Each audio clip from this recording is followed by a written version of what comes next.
So a real spider bite, it can give you pain, it can give you muscle spasm, can give you damaged tissue, and in rare cases, a medical emergency. But sadly, it cannot build new organs inside your wrist. I think yet. Cannot yet. So this is unfortunate for Spider-Man, and it's excellent news for the hospital, basically. So the real question is not whether one radioactive spider could create Peter Parker. It could not, which makes this video pointless.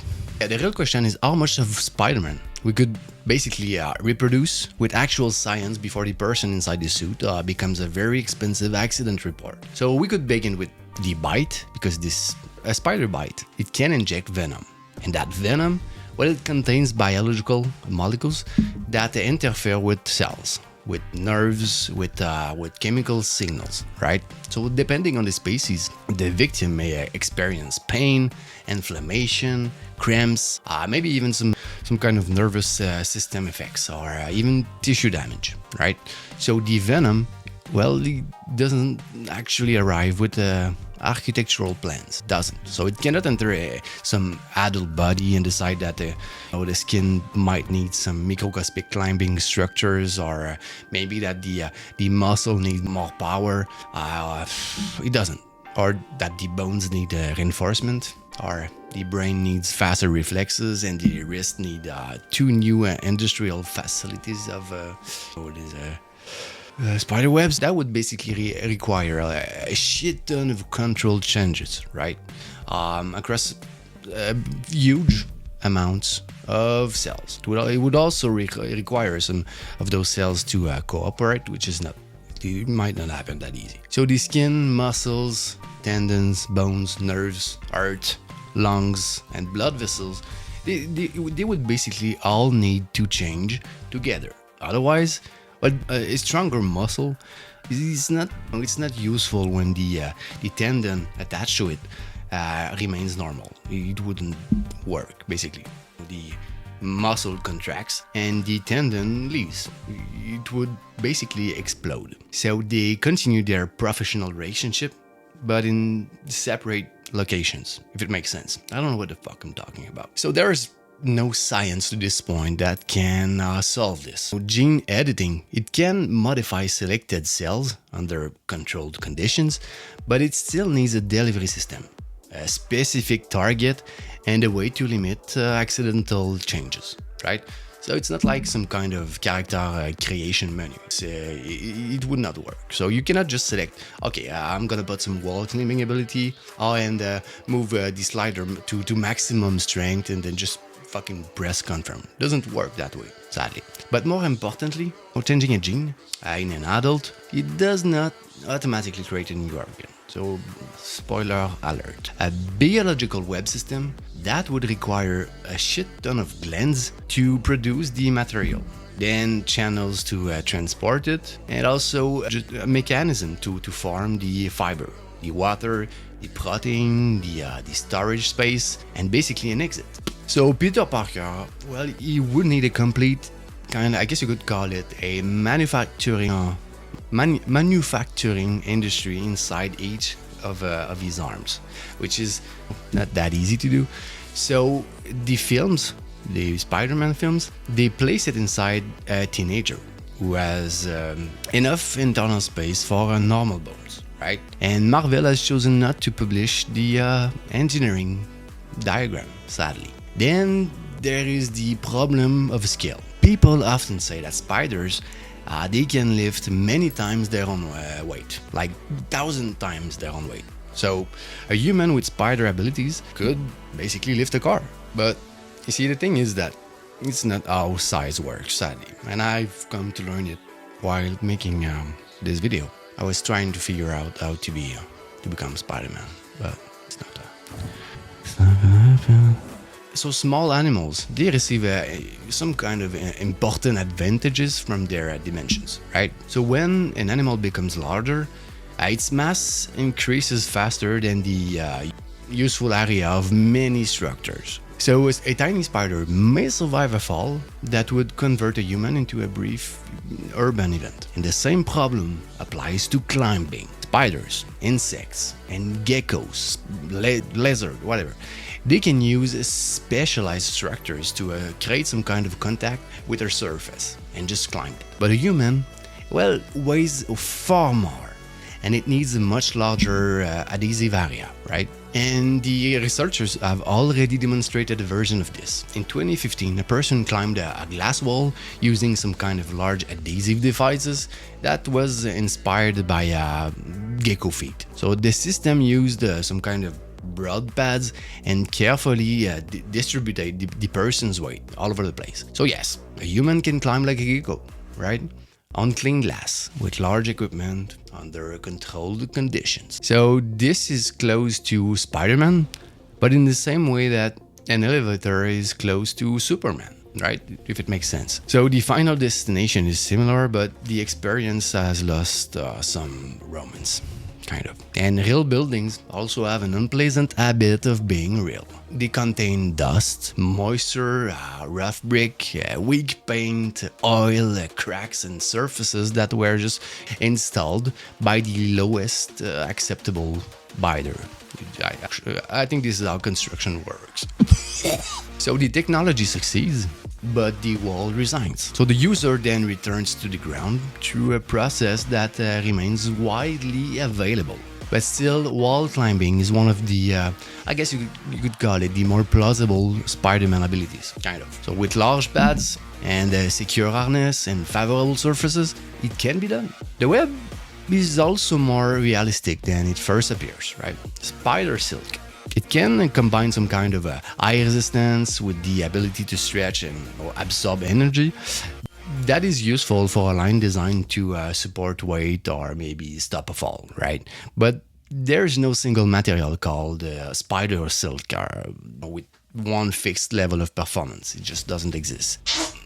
So spiders, they produce different forms of silk for different purposes, right? Their properties, it can change with the species, the production method, and even the humidity and the speed at which the fiber is pulled. So a fiber strong enough to support a human is not impossible, because we already possess technical cables that can support far more than one adult. But the difficult part is pretty much everything surrounding the fiber. So the web shooter needs to store at least hundreds of meters of material in some kind of device that is smaller than a sandwich or Kinder chocolate.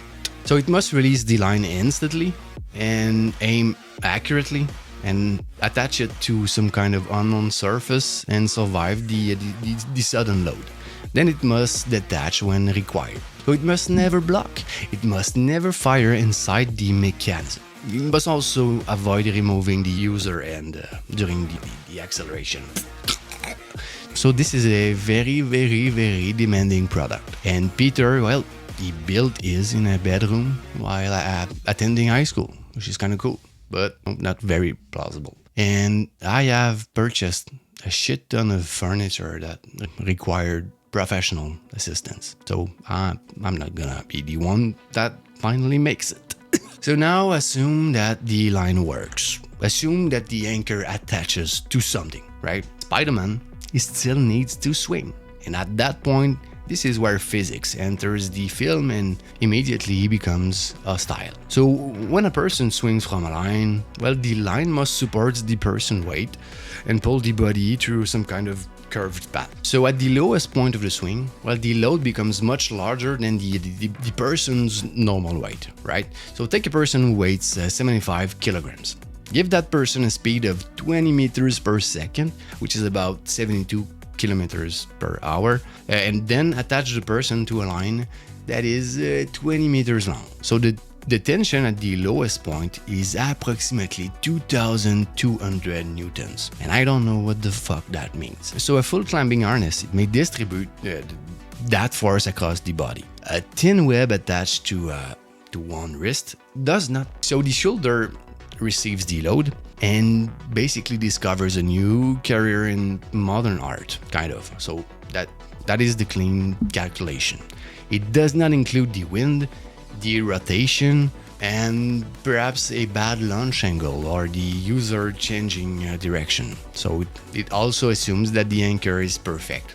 So the line may attach to a window frame, maybe even a decorative panel, maybe even a brick or a sign, and the web can remain completely intact while the object connected to it begins its own journey through the city, right? Maybe. So this is why professional climbing systems, they always rely on known anchors, on inspection, and basically safety equipment. So Spider-Man, well, he relies on instinct and municipal construction. So the city itself creates another problem, right? Movie streets, they provide open space at exactly the correct height, right? Real cities, we know they contain cables, traffic lights, trees, balconies, cranes, and people who would basically prefer not to receive a superhero through their kitchen window. Why would you not want that? I don't. One tiny small error in direction could produce a collision at highway speed. So the web may prevent the fall, but it cannot negotiate with the building, right? So his famous strength would not solve this. Increased muscle power would also require stronger tendons, bones, and joints, and the earth would need to move more blood. So the lungs, well, they would need to provide more oxygen, and the body would produce more heat. So a person capable of lifting a car must also survive the force that is created by lifting a car, which makes sense. The vehicle would remain where it is, and the person becomes longer. So an exoskeleton is more plausible. Powered systems, they can already assist movement, it can reduce physical effort, and there's even future versions that may become lighter, faster, and even more responsive. But batteries add mass. Motors create noise. So the system itself needs protection, it needs maintenance. So the realistic Spider-Man would spend less time fighting criminals and maybe more time waiting for a firmware update. Fucking firmware update. Every time I want to play PlayStation 5, there's always an update. Then we reach the spider sense. If spider sense means genuine knowledge of danger before the danger becomes detectable, well, science has no established biological equivalent. There's none. So there is no organ that receives information from the next 10 seconds. It can't. But if we reduce the power to advanced awareness, technology can approximate part of it, right? So a suit could use cameras, could use radar, microphones, and even motion sensors to detect any movement around the person that wears it. Warn that someone is approaching from behind, that is possible. So a software could estimate the direction of a vehicle, identify a falling object. So the problem is basically deciding which warnings matter. So a system that reports every single possible danger would definitely overwhelm the user. A vehicle approaching, a bird approaching, a door opening, a suspicious plastic bag, someone farting, civilization just contouring nearby. So after 3 minutes, the wearer would probably disable it and die in peace. So the software would need to kind of filter information and maybe even sometimes correct the wearer's movement automatically, right? So that creates a spider sense that is based not on intuitions, but more on like cameras and maybe even an algorithm. It is way less mystical, and it is also much more likely to require a monthly subscription. Another one, like we don't have enough already. So what would the most realistic Spider-Man actually look like? He would wear large adhesive pads designed for specific surfaces. He would use a powered frame to assist his legs and shoulders, and his line launcher would probably operate at limited speed and connect to approved anchors. A complete harness would distribute the entire load across his body, and the sensor would monitor the environment, and a computer would calculate every safe movement. A drone might even inspect or install the next anchor before he moved. So the person could climb glass, cross controlled gaps, and reach dangerous locations. And the system could help with rescue operations, bridge inspection, skyscraper maintenance, and emergency access. It would be useful still. It would also be slow, regulated, and surrounded by professionals holding clipboards, which is boring. So the most realistic Spider-Man is not a masked vigilante. He's not. He's just an advanced maintenance worker with excellent insurance. And that may be the real conclusion, sadly. Strong fiber is plausible. Wall climbing is possible under limited conditions. And sensors, they can imitate part of the spider sense. Even an exoskeleton can increase physical performance. But if you try combining them into one light, silent, and reliable human system, that's a completely different challenge. The biological transformation remains impossible, and the unrestricted movement through a real city remains basically an excellent method of meeting every department in an hospital. So science will probably never introduce or never produce Peter Parker.